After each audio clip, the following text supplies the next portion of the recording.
हिंदू मुसलमान ईसाई इतने हैं, वो भी भगवान को अलग अलग बना लिया, क्योंकि मनुष्य की फैक्ट्री में भगवान बनता है और भगवान की फैक्ट्री में आदमी नहीं बनता। कबीर का विचार आप समझे तो। कबीर साहब ने कहा, काजी तुम कौन सी दे बखानी, झंखट भगत रहा असर मते को नहीं जानी, सख्त अनुमाने सूरत कर तो मैं बदूंगा भाई, जो खुदा तेरी सुनत कर तो आप ही कर क्यों नहीं, सुनत कराए तू जो होना औरत को क्या कहिए, अरे नाय बखानी ताकि हिंदू रही है। मुसलमान भाई से कहते कोई शायद प्रश्नवाचक चिन्ह है, तुम कौन किताब की बात करते हो। अल्लाह ताला ने सारे आंख पट्टन का निर्माण कर दिया, आंख नाक कान सुंदर बना दिया, तो क्या पेशाबी की खाल को काटने में भूल कर दिया। अगर भूल कर दिया तो अब कह दो या खुदा अल्लाह ताला को दिया, जितने बच्चे पैदा किए गए उसकी कम से कम सुन्नत तो कर दे। मुसलमान लोग इबादत करते, खुदा की नमाज पढ़ते हैं। आवश्यकता आविष्कार की जल्दी होती है, अगर इस्लाम में सुन्नत की आवश्यकता है तो कह दो खुदा से कि सुन्नत करके भेज दिया। लेकिन आज तक विश्व में किसी मुसलमान के लड़के की सुन्नत हुई है क्या? कबीर साहब देखो ये प्रश्न लगा दिया। फिर कहा तुम सुन्नत करा करके पुरुष जो है तुम मुसलमान हिंदू मुसलमान बन गया, और हिंदू नारी को क्या बनाया, वो तो जो हिंदू रह गई। आधे वर्ष पुरुष आधे वर्ष जो है, आधा समाज नारी का आधा समाज पुरुष का, तो तुम पूरे मुसलमान नहीं अधूरे मुसलमान थे। हिंदुओं ने कहा वाह, कबीर ने बड़ा अच्छा कहा। पर कबीर साहब ने हिंदुओं को भी नहीं छोड़ा। वर्णा नाम ब्राह्मणो गुरु, जो वर्णों के ब्राह्मण गुरु कहे जाते हैं वहां प्रश्नवाचक चिन्ह लगाते थे कबीर साहब। पहले जने वो ब्राह्मण होना मेरी क्या पहनाया, वो जन्म के सुदृढ़ पर से तुम पानी क्यों खाया। तुम जब जन्म लेते तो शूद्र कहलाते, और यज्ञों के लिए जब धारण करते द्विज कहलाते हैं। तो जब तुमको तुम द्विज बन गए, लेकिन नारी को क्या बनाया, उसको जन्म तो नहीं दिया गया, तो वो शूद्र रहती है। तो भोजन बना कर देती है, तुम भोजन करते हो तो तुम भी पूरे ब्राह्मण नहीं। तो सर और कहा, जो तू ब्राह्मण ब्राह्मणी को जाया और राह देखा है ना आया, जो तू टुकड़ी को जाया पेटे का स्वर्ग आया। अगर तुम ब्राह्मणी ब्राह्मणी से पैदा हुए दूसरे द्वार से क्यों नहीं आए, अगर मुसलमान भाई मुसलमान से पैदा हुए सुन्नत आगे क्यों नहीं आए। अभियान पे फिर पुश कर दिया साहब ने, तो कहा इससे सिद्ध होता है आदमी बाहर बनता है, कोई ब्राह्मण क्षत्रिय वैश्य शूद्र होकर के नहीं पैदा होता है। लेकिन यहाँ जो ब्राह्मण में भी कहा गया तो नारी को जन्म नहीं बनाया जाता है। लेकिन जो भक्त होते हैं गुरुमुख होते हैं तो उनका सबका दीक्षा देते समय में माला दिया जाता है। नारी को भी माला पहनाया जाता है, पुरुष को भी माला पहनाया जाता है।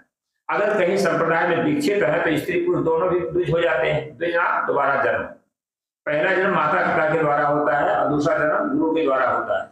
पक्षी का दोबारा जन्म होता है, दांत का दोबारा जन्म होता है और मनुष्य का दोबारा जन्म होता है।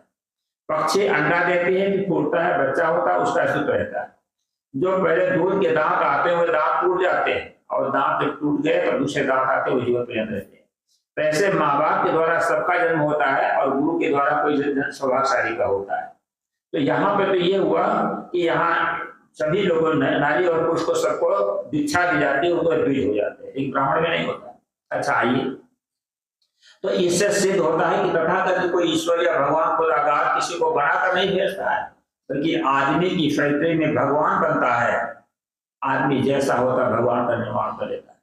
मुसलमान भाई खुदा के राह में गाय भेड़ा ऊँट की कुर्बानी करते हैं, लेकिन ईश्वर को ना पाता, क्योंकि ईश्वर नहीं खाते वो लोग। गाय भेड़ा ऊँट खाते हैं तो गाय भेड़ा ऊँट को काटते हैं खुदा के राह में। ईसाई लोग क्या कहते हैं, मेरा योगा पैसा सब कुछ पसंद करता है। गाय सुअर की चर्बी को अवसान को सुनकर खुश हो जाएगा। ईसाई का परमात्मा कैसा है, गाय सुअर भी पसंद करता है। और आपका भगवान अगर कोई भगवान परमात्मा है तो गाय भेड़ा ऊँट या गाय सुअर बलिदान करते हो काटते हो नहीं। हलवा मालवा घी दूध से बतासा और तुलसी पत्ती से भगवान का भोग लगाते हो, क्योंकि आप शाकाहारी हैं। जो व्यक्ति जैसा होता है भगवान का निर्माण कर लेता है, उसी प्रकार से देवी देवता को भी बना लेता है। अभी अगर आप शाकाहारी है तो आपकी दुर्गा काली शाकाहारी होगी, अगर आप मांसाहारी दुर्गा काली मांसाहारी होगी। जहां कहीं दुर्गा की मूर्ति बनाते हैं, सार्वजनिक मूर्ति बनाते हैं तो उसमें बकरा कटता है और भैंसा भी काटा जाता है। सदगुरु कबीरदेव ने कहा, संतो पाणे निपुण कसाई, बकरा मार भैंसा पर खावे दिल में दर्द आई, पुनीत मुझे कुल कहिए सभा माय अधिकाई, इनसे दीक्षा सब कोई मांगे हंसी आवे में भाई। पाप कर्म को कथा करा सुनावे कर्म करावे नीचा, हम तो दोनों परस्पर देखा है, यम लाए धोखा। अभी देखा ये यमराज तो धोखा लाए कि नहीं है, क्योंकि ब्राह्मण लोग जो है कहे कोई सुनो संतो कईमा ब्राह्मण को गाय बढ़े थे तुरु कहिए इनते क्या वो छोटे, और कहे कोई सुनो संतो कईमा ब्राह्मण को। ये ब्राह्मण लोग देवी देवता के नाम पर बकरा भैंसा कटवाते हैं। आप कामाख्या में जाइए आसाम में, वहां लाइन से सब ब्राह्मण पंडित लोग बैठे हैं और बकरों की लाइन लगी हुई है, तो वो तिलक उसके सामने लाते हैं, तिलक लगाते हैं और उसको वो काटा जाता होगा। एक ही बार में झटका मारते, ये हलाक हुए झटका मारे, आग लोग लगी, खून वहां पर बह रहा है और बकरे की मिल रहे हैं और पूछकर खाना बना हुआ। अभी बताओ क्या दुर्गा जो है देवी बकरा खाती है, मांस खाती है? बस देवियों पे काटते हैं, सीनी परोस बांटते हैं, अपना ही पेट जाते हैं, देवी की मुख खाली, पत्थर जो भोग खाता है कटती जरूर जाता है, ये बात है झूठी तो क्यों चढ़ा जाएगी? तब से विवेक तो है, विवेक का अभाव है। तो देवी देवता के सामने बकरा और भैंसा काटते हैं, वो कौन? देवी देवता मांगते हैं। अगर वो मांगते तो उनके सामने बकरा को छोड़ दो, मार के खा लेते, लेकिन आप क्यों करते हो, क्यों कटवाते हो? तो ये जो है आदमी जैसा होता है वैसे देवी देवता को बना लेता है। तो देवी और देवता उसकी फैक्ट्री पैदा होते हैं, भगवान भी उसकी फैक्ट्री बनता है। तो कहने का मतलब ये है कि आदमी कुछ न कुछ मानता है, हम लोग भी मानते हैं। तो कुछ लोग हमारे पास आए, हमने पूछा कौन राम को मानते हो? ये भी कभी कभी सत्संग तो किया नहीं, झूठो अफवाह उड़ाते, कभी प्रति कुछ नहीं मानते, नास्तिक होते हैं। हमने कहा राम के शरीर को मानते हो कि राम उनको क्या मानते हो? अगर राम के शरीर को राम मानते हो, अयोध्या में राम की हड्डी प्रति नहीं मिलेगी, सब सजू में डूब गए ना, जो समाधि ले लिया, तो वहां पर हड्डी प्रति आपको नहीं मिलेगी। राम का शरीर भी नहीं है। अगर उनकी आत्मा को राम मानते हो तो राम अनंत अनंत अनित तथा विस्तार, ये सब राम रूप बैठे हुए हैं। अगर आप रामायण पढ़ते हो इस बात को भी समझ लें कि जैसे आपस में लोग मिलते हैं प्रणाम करते हैं, जय सिया राम, जय जय राम, नमो नारायण, सलाम वालेकुम, गुड मॉर्निंग, गुड नून, या कुछ कहते हैं शिष्टाचार बस। और आप लोग क्या कहते? साहेब बंदगी। आप लोग कहते साहेब, उस समय क्या चलता था? साहेब बंदगी नहीं चलता था, प्रणाम नहीं चलता था, जय जीव रामायण में आया, अयोध्या कांड में तो 3-4 जगह जय जीव आया। सब लोगों को जब बुलाया दशरथ जी ने यानी विचार विमर्श करने के लिए, तो सब लोग आते तो क्या करते हैं? प्रणाम, जय राम, जय जय राम, जय जय श्री राम नहीं कहते हैं, जय जीव कहते हैं। कहे जय जीव शीश तिल नाये, भूप सुमंगल वचन सुनाए। सब लोग आकर के कहते हैं जय जीव करके प्रणाम करते हैं, और राजा दशरथ मंगल वचन सुनाते हैं, कल राम को युवराज बनाया जाएगा। यहाँ जय जीव आया। जब दशरथ जी को भवन में गए और कैकेयी ने जो वरदान मांगा उस पर आरूढ़ रही, और दशरथ जी मूर्छित होकर अवस्था पड़े हुए थे, तो मंत्री पता लगा नहीं जाता। तो कहे जय जीव बेड से नाई देख भूल गए सुखाई। मंत्री वहां जय जीव कहकर के प्रणाम किया। जब राम को जंगल पहुंचाने जाता है और लौट करके आता है, तो दशरथ जी मूर्छित अवस्था में पड़े हुए थे राम की विदा में, तो देख सुमंत जय जीव कहे तन प्रणाम, सुरत उठो व्याकुल नृपत का सुमंत कहा। मंत्री जय जीव कहकर के प्रणाम किया। तो वहां जय जीव चलता है कि जय राम, जय जय सिया राम कहीं चला, रामायण में नहीं है। तो जय जीव संत महात्माओं के द्वारा इसका नाम सुना था दशरथ जी ने। संत किसमें रमते हैं? रमनते योगिनो यस्मिन् रामा, योगी जन जिसके विषय में रमण करते हैं उसको कहते हैं राम। रमे निरंतर आत्मा सवघट आटो याम, याही ते संतन राम दास का नाम। जो सबके घट में निरंतर रमण करता है उसको कहते हैं राम। राम दशरथ में भी राम था, राम में भी राम था, कौशल्या और कैकेयी में भी राम था, मंथरा में भी राम था, रावण को इत्यादि में भी राम था। राम तक आत्म चेतन तक। इसको कवि साहब ने कहा हृदय बसे कहीं राम न जाना। इस हृदय में जो बसा हुआ राम उसको लोग नहीं समझते हैं, उस राम को। तो वो राम तत्व कौन है? सबके हृदय में लगा हुआ। तो कभी पंथी राम को मानते कि नहीं मानते? खटमल जो चीरस सर लिखा है, खटमल जो चीरस सभी बिच्छू सब जो हो, जीव जंत छोटे बड़े मत मारो इनको। खटमल में भी जीव राम है, मच्छर में भी राम है, जितने जीव धारी हैं सब में जीव में आत्मा ही राम है, तो उसमें रमा हुआ। तो कभी पंथी कैसे राम को मानते हैं? राम के चरित्र को कहते तो प्रात काल उठकर होना था, माता पिता को नावे माता, ये आदर्श ले लीजिए। श्री रामचंद्र जी सो करके उठते हैं, माता पिता और गुरु को प्रणाम करते हैं। अब राम का आदर्श लेते हो, मातृ देव हो, पितृ देव हो, आचार्य देव हो, उनका प्रणाम करते हो क्या? मूर्ति के सामने जाकर प्रार्थना करोगे तुम जो माता पिता, ये बुद्धि मारी हुई है कि नहीं? कौन से माता हैं, कौन से पिता हैं, इनकी कम से कम पूजा करो। राम को अगर मानते हो, राम के आदर्श को लीजिए। कबीरपंथी मूर्ति नहीं मानते। अरे भाई हम लोग मूर्ति मानते हैं, आप सब लोग मूर्ति है कि नहीं? जितने मूर्ति बैठे कितने मूर्ति है? 10, 20, 50, 100, 200, 500 मूर्ति है। जो मूर्ति चलती है, फिरती है, खाती है, पीती है, उठती है, बैठती है, उस मूर्ति को मैं मानता हूँ। आप उस मूर्ति को मानते हैं जो मंदिर पर रखी हुई है। किसी ने कहा मंदिर में पड़ी मूर्ति कुछ खा नहीं सकेगी, और पूछो जो कोई बात तो बतला न सकेगी। पूछो जो कोई बात तो खामोश रहेगी, उठ करके चल दोगे तो कुछ न कहेगी। रख दोगे खाने को फल फूल मिठाई, आ जाएगा चूहा तो कर जाएगा सफाई, मुखड़े से अपनी मक्खी उड़ा सकेगी। अब भला बताओ, आप उसी मूर्ति को मानते हैं तो हम लोग चेतन मूर्ति को मानते हैं, तो क्या मूर्ति नहीं मानते हैं? हम लोग तीर्थ भी मानते हैं। जहां संत तहां तीर्थ वासु, जहां राम तहां अवन्यवासु। जहां संत है वहां तीर्थ है, जहां राम है वहां पर अयोध्या है। ये संत विभिन्न प्रांतों से आए हैं, अयोध्या इलाहाबाद से संत आए हुए हैं, बिहार से आए हुए हैं, और कहां से संत आए। ये आपके यहाँ प्रयागराज तीर्थ उपस्थित हो गया नहीं? हो गया कि नहीं? उस राजा ने कहा मुद मंगल में संत समाजो, जो जग जंगम तीर्थ राजू। ये जंगम तीर्थ चलता फिरता हुआ प्रयागराज तीर्थ है। प्रयागराज सब तीर्थों का राजा माना जाता है, तो ये प्रयागराज तीर्थ। और सबय सुलभ शब्द ऐसा, और सेवत साधन समकलेसा।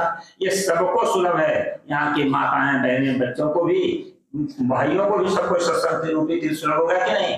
अब इसके लिए मैंने थोड़ा समय यहाँ पर बना हुआ, नहीं भी समय होता है, संत गुजर के पास कर लेते तो पहुंच जाते हैं, वो तीर्थ उसको सुलभ हो गया। तो सबको सुलभ है, और सब दिन और सब देशों में आदर पूर्वक सेवन किया जाए, सब क्लेश, सब समझ दुख समझ हो जाता है। मज्जन फल देखिए तत्काला, काक होए फिर बको मराला। मज्जन का फल तत्काल मिलता है, कौवा कोयल बन जाता है, बकुला हंस बन जाता है। काक बुद्धि को धारण करने वाले कोयल स्वभाव के हो जाते हैं, और बक स्वभाव को धारण करने वाले हंस हो जाते हैं, विवेकी हो जाते हैं। अब ये बताइए सत्संग का प्रभाव है कि नहीं? हम लोगों के जीवन में सत्संग का प्रभाव पड़ा, और समझ दुखों का अंत हो गया। 81 वर्ष चल रहा है, नो टेंशन, कोई मन में टेंशन नहीं। 80 साल पूरे हो गए, और 15 प्रांत में जाकर कोई टेंशन हम सबको है। इन संतों से पूछो, आगे सोच पास से ढूंढना, और कहा कोई बैठा मुन्ना, कोई है सोच विचार चिंता महात्माओं को। हम कहते हैं दुख मोल लिया जाता है, दुख मोल लेकर के दुखी होते हैं नारी, लेकिन जैसा सोच आपके है, ये सदगुरु की कृपा के द्वारा ज्ञान प्राप्त होता है, तो माता पिता परिवार छोड़कर पैतृक संपत्ति को छोड़कर निकल जाते हैं। आज थोड़ी जमीन के भाई भाई नोट का डबल कर लेते हैं, केस मुकदमा चलता है। माता पिता और परिवार को कोई छोड़ पाता है, लेकिन कितना बड़ा त्याग संत का है। हमारे संपर्क में हजारों की संख्या में बीड़ी, तंबाकू, जर्दा, पान, मछली, मांस, अंडा छोड़ने का संकल्प लिया है। कितने साधु भी हैं। सदगुरु श्री शिवराज साहब जी के आधार में कई सौ साधु हैं, सदगुरु श्री रामस्वरूप साहब के आधार से कई साधु हैं, और विभिन्न संप्रदाय के संत हैं जो घूम घूम करके समाज को शिक्षा देते हैं कि नहीं देते। कितना बड़ा काम संत महात्मा करते हैं, देश समाज का अवैधिक सेवा कर रहे हैं, निःशुल्क सेवा कर रहे हैं। संत लेते क्या है आपसे? भोजन, वस्त्र, निर्वाह कीजिए, और वो भी मांगते नहीं, आप स्वेच्छा से देते हैं, संतों की सेवा करते हैं। तो आप ये बतलाओ, संत जो है कितना बड़ा काम करते हैं। कई चोर और डकैत हम लोगों के संपर्क में आकर चोरी डकैती छोड़ दिया। अंगुलमाल डाकू, रत्नाकर डाकू जो है, तो ये संतों के उपदेश से बदल गए, उनको संतों का कोई वेतन है क्या? तो आप ये बता विचार करें, संतों का उपकार अपार और ऋणी रहेगा यह संसार। ये संत का बहुत बड़ा उपकार। तो सज्जनों, हम लोग तीर्थ भी मानते हैं, हम लोग मूर्त मानते हैं, आप लोग उस तीर्थ को मानते हैं। जाते हो नदी में स्नान करते हो गंगा जमुना में, और नदी नहाए से क्या मिलता है? फल क्या होता है? नदी नहाए सब कुछ पावे, और ताल नहाए आधा, और कुआं नहाए कुछ न पावे, घर नहाए बाधा। नदी में नहाओगे तो क्या मिलेगा? सब कुछ। कितना मैला कुचैला और गंदगी सब नदी में बह करके आती है। आप जमुना जी के पानी को देखो, इलाहाबाद में 600-700 किलोमीटर वहां से पड़ता है, वहां तक पहुंचते पहुंचते पानी का हरा पर नहीं जाता जमुना जी का। बड़े बड़े नाले हैं नदी के सही दिल्ली में, वो सारे नाले जमुना में गिराए जाते हैं। आगरा से होकर के गुजरती है जमुना, वहां भी नाले उसमें गिराए जाते हैं, और उसमें कितना पानी गंदा जाता है, तो पानी का हरा पर नहीं जाता। और जब गंगा मिलती है तब दोनों धाराएं भी अलग अलग बाद में जाती है। अब बताओ, इतना मैला कुचैला जो वहां नदी जाता है बैठ के, और नहाओ तो सब कुछ मैला कुचैला मिलेगा कि नहीं मिलेगा? और तालाब में ना तो आधे मिलेगा, सिवाने भर थोड़े पानी लेकर के आता है तो आधे गंदगी मिलेगी आपको। और कुआं में नहाओ, नल पे नहाओ तो बढ़िया शुद्ध पानी। तो अब घर में नहाओ तो बाधा लगेगा, पानी भर करके लाना पड़ेगा। अब ये बताओ उस तीर्थ में क्या फायदा होता है? वहां कोई लाभ नहीं है, लेकिन वहां इतना तो लाभ जरूर होता है कि कुंभ मेला वगैरह में विभिन्न संप्रदाय के लोग अपने अपना क्षेत्र लगाते हैं। वहां पर संतों की रास एकत्र हो जाती है और उस संत महात्माओं का दर्शन प्रश्न का लाभ आपको मिल सकता है, इतना लाभ हो सकता है। लेकिन वहां नहाने धोने से लाभ नहीं होगा। आपकी बीड़ी छूट गई तो बीड़ी नहीं छूटेगी, खैनी नहीं छूटेगी, नशा नहीं छूटेगा, बुराई नहीं छूटेगी, लेकिन इस सत्संग में बुराई छूट जाती है। कितने ऐसे लोग हैं नशा त्याग कर देते हैं, तो ये इतना बड़ा लाभ होता है। तो सज्जनों, ये चीज समझो, आदमी का आकार है पर आदमी का विचार नहीं है। आदमी की आकृति है लेकिन आदमी की प्रकृति नहीं। आदमी की शकल है पर आदमी की अकल नहीं, या आदमी की बुद्धि है। मांस मांस सवे कहावे और मांस बुद्धि कोई बिरला पावे। आदमी कैसे कैसे धोखा देता है समाज को, दूध में पानी मिला देता है। अब ये बताओ, गाय भैंस कोई गलत काम नहीं करती, जूठा पूठा या घास भूसा जो देते हैं उसके अंदर ऐसी कोशिकाएं हैं जो कि दूध तैयार होता है और उस दूध से जो है आदमी दूध लेता है और धोने के बाद क्या करता है न, उसमें पानी मिला देता है। अब गलत तरीके से जो पैसा इकट्ठा करोगे तो वो टिकेगा क्या? एक दूध बेचने वाला था, बड़ा ईमानदार आदमी था, दूध पर नहीं मिला था। उसकी पत्नी ने कहा तुम जो है हम देखो हमारे कान में और नाक में कुछ है ही नहीं, आभूषण सब लोग पहने, हमको आभूषण हमारे पास नहीं। वो दूध बेचने वाले व्यक्ति ने कहा कि देखो मैं ईमानदार हूँ, दूध में पानी नहीं मिलाता हूँ, तो मैं हमारे ईमानदार के पास इतना जल्दी धन नहीं इकट्ठा होता। तो पति ने कहा तुम धनराज बने हो, मैं दूध में पानी मिलाऊंगी, लेकिन शर्त है दूध पानी का पैसा मैं ले लूंगी। तो क्या कहे, सीधा सारा व्यक्ति था, दूध में 5-10 किलो दूध लावे, 3 किलो पानी मिला दे।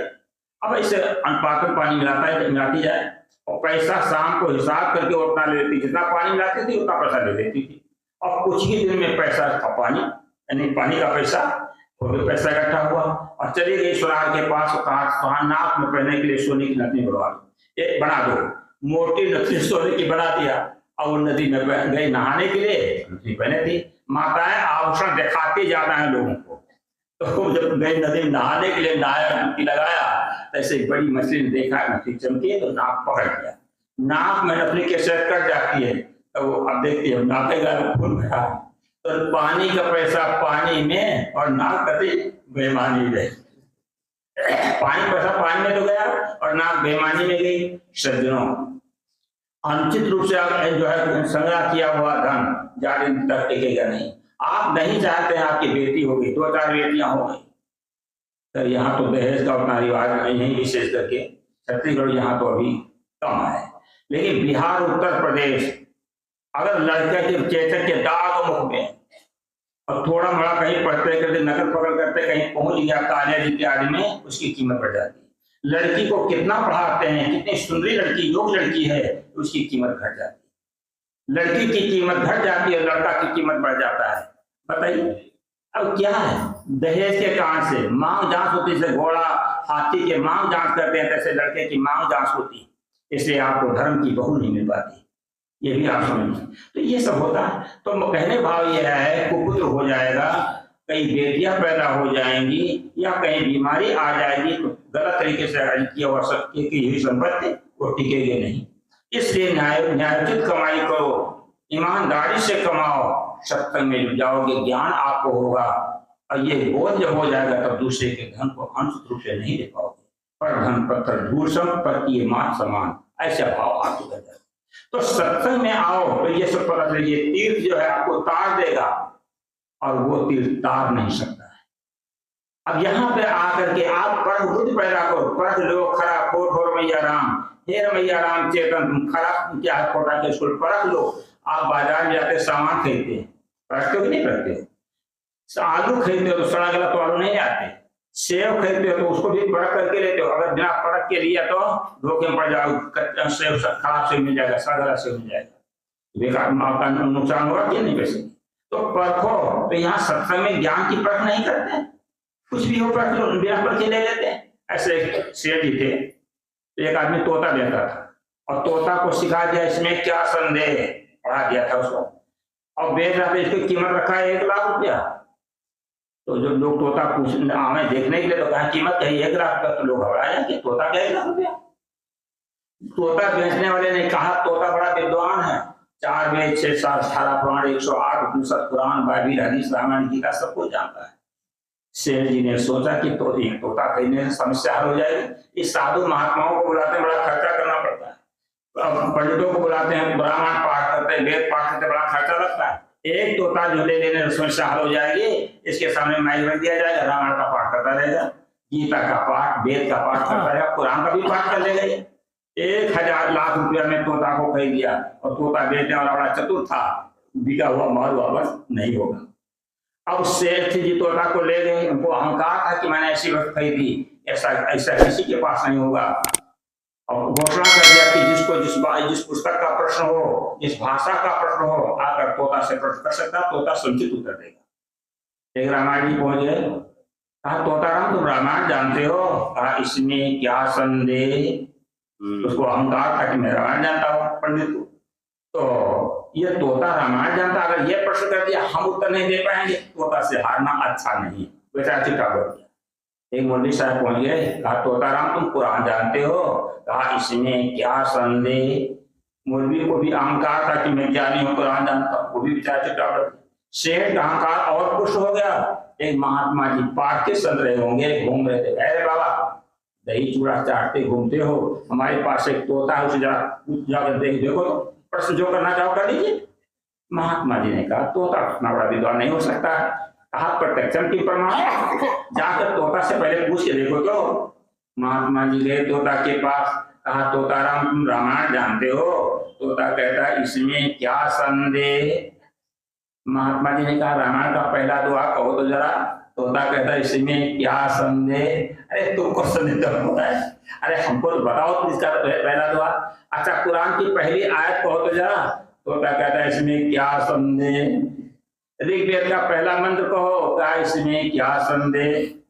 तो महात्मा ने जवाब दे दिया ये तोता कुछ नहीं जानता है, ये केवल इतना ही रटा है, इसमें क्या संदेह। अब सेठ को जो अहंकार था, फूल रहे थे अहंकार में, अब पिछड़ गए, हवा जिसे भेजी गुब्बारा में निकल गए, कुछ से हो गई। ऐसे शेर का अहंकार पर ठेस लगी। तोता के पास जाते हैं, कहा तोताराम तुम कुछ नहीं जानते हो? तोता कहता है इसमें क्या संदेह। क्या कहा मेरा 1 लाख रुपया पानी में चला गया, इसमें क्या संदेह। आपका जीवन बेकार हो जाता है। कुछ गुरु ऐसे मिल गए, बता दिया कि भगवान कहीं आकाश में है, सब लोग कहीं ऊपर में है, भटका दिया, और उसी के पीछे आप बैठे चले जा। आज सभी संप्रदाय के लोग भटक रहे हैं। सदगुरु कबीर के पार दर्शन का जो बोध आपको हो जाएगा, सारा भ्रम टूट जाएगा। इसलिए ये सूत्र न सारा याद रखो, परख लो खरा हो रवैया राम, हे रवैया राम चेतन, पर लो खरा क्या है खोटा क्या। बोलो सदगुरुदेव की जय।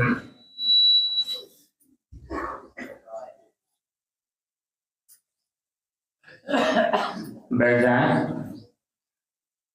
तो जो मैंने कहा कि पहले हृदय का कूड़ा कि जितना मान बैठे हो, माना के टिका लिए हो, उस कूड़े कचरे को निकाल दो, परख लो। परखना है खरा और खोटा, सत्य और सत्य को परखना है और परख करके लो। यहाँ पर शब्द सुनाया जाता है, शब्द को पढ़ते हैं किताबों में और शब्द बोलते हैं, इसलिए शब्द की परख करना चाहिए। शब्दे मारा गिर पड़ा, शब्दे छोड़ा राज, और जिन जिन शब्द विवेक तिनका शरीर होगा। तो भाई शब्द की परख करना है, और शब्द के पीछे सब लोग पड़े हुए हैं। किताबों के शब्दों को और गुरु के संतों के शब्दों को सुन करके और ऐसे लोग भटक जाते हैं। तो निर्णय के शब्दों को सुनना है और उसको जेल उठाना है। इसलिए आप लोग दूर दूर से आए हैं अध्यात्म लाभ लेने के लिए। अब मैं अपनी वाणी विराम देता हूं।